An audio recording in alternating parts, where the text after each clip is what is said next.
Olá pessoal, então vamos continuar na nossa próxima aula, aula de número 16, os óxidos e o pH e suas soluções aquosas, tá? Então ainda faz parte do capítulo 4, que tem como tema a chuva ácida e o estudo das substâncias envolvidas em sua formação, certo?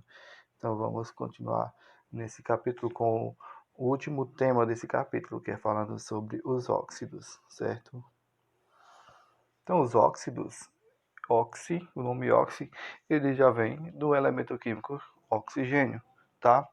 Então os óxidos, eles são muito comuns na natureza. O ar atmosférico, por exemplo, ele contém aproximadamente 0,04% de gás dióxido de carbono, o CO2, tá? O gás carbônico. Ele é um gás essencial na fotossíntese, tá? E para o efeito estufa também, que é um fenômeno natural na nossa atmosfera, tá? Mas que muitas vezes ele pode ser alterado devido ao grande acúmulo de gases de efeito estufa na atmosfera, como o CO2, o SO2, certo? Nós temos também o dióxido de enxofre, o SO2, que é outro gás encontrado também na atmosfera terrestre. Ele, principalmente em lugares mais poluídos, que colaboram significativamente para o problema ambiental da chuva ácida.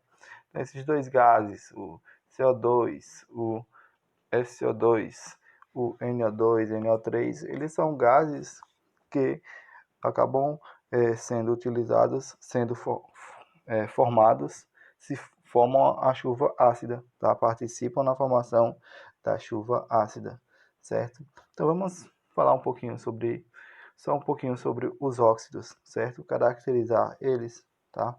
Então os óxidos, eles também podem se encontrar na nossa crosta terrestre, não somente no ar atmosférico, mas também na nossa crosta terrestre.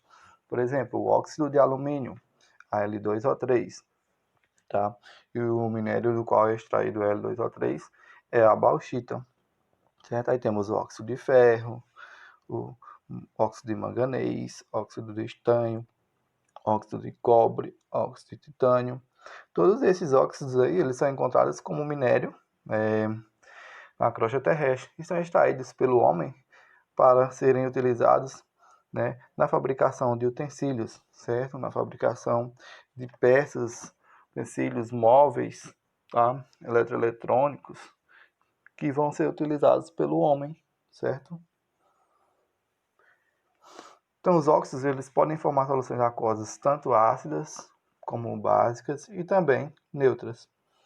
Os óxidos, eles são compostos binários, tá? Isto é, são formados por principalmente dois elementos químicos. Um deles é o oxigênio, tá? Então, ele é formado principalmente por dois átomos de dois elementos químicos, sendo um deles o oxigênio, o outro um elemento qualquer de menor eletronegatividade.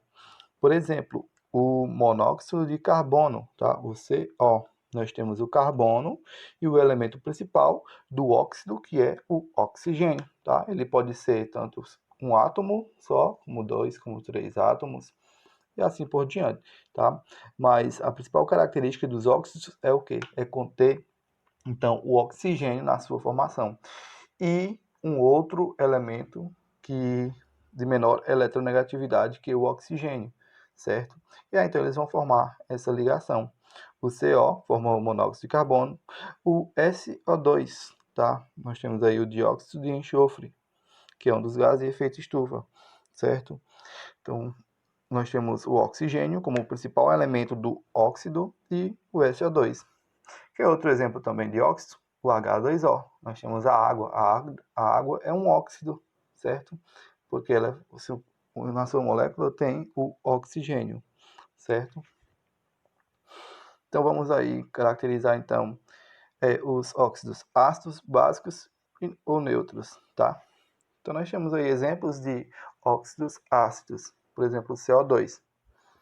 O CO2, então, quando ele reage com a água, seja em solução aquosa, ele vai formar então outros elementos, tá? Formar então outros elementos que são quem? Ácidos, certo? Esses ácidos, o que caracteriza esses ácidos é a liberação então do íon H+, tá? Então nós temos aí então o íon H+, tá? Temos o SO2 também, o SO2 reagindo com a água, ele vai formar H2SO3, tá? Que é um ácido, e então ele vai liberar íons H+, caracterizando então uma substância ácida no meio aquoso, certo? Então pense comigo, tem o CO2, ele se dissolve em água, tá? E aí então eles vão reagir, essas moléculas vão reagir e formar o H2CO3, no caso desse primeiro exemplo, certo? E eles vão se ionizar, certo? Formar íons H+. Se tem mais íons H+ disponíveis no meio aquoso, então essa solução ela vai ser uma solução ácida, certo? Assim como também no SO2 e também no exemplo do 2NO2, certo? Quando reage com a água, vai formar o HNO3 e o HNO2, certo? Que são dois ácidos liberando então íons H+, certo? Tornando então essa solução aquosa de caráter ácido. Por isso são chamados óxidos ácidos, porque esses óxidos aí, quando eles reagem com a água, o CO2, o SO2, o NO2, quando reagem com a água, eles vão originar ao final íons H+, tá? Um ácido e liberando íons H+, tá? Então, exemplos de óxidos básicos, tá? O, o óxido de cálcio, certo? O óxido de cálcio mais a água, então vai formar uma substância, certo? Que reagindo, ela vai liberar os íons Ca2+ e dois íons OH-, certo? Se tem íons OH- disponíveis, então essa solução ela vai ser uma solução de caráter básico, tá?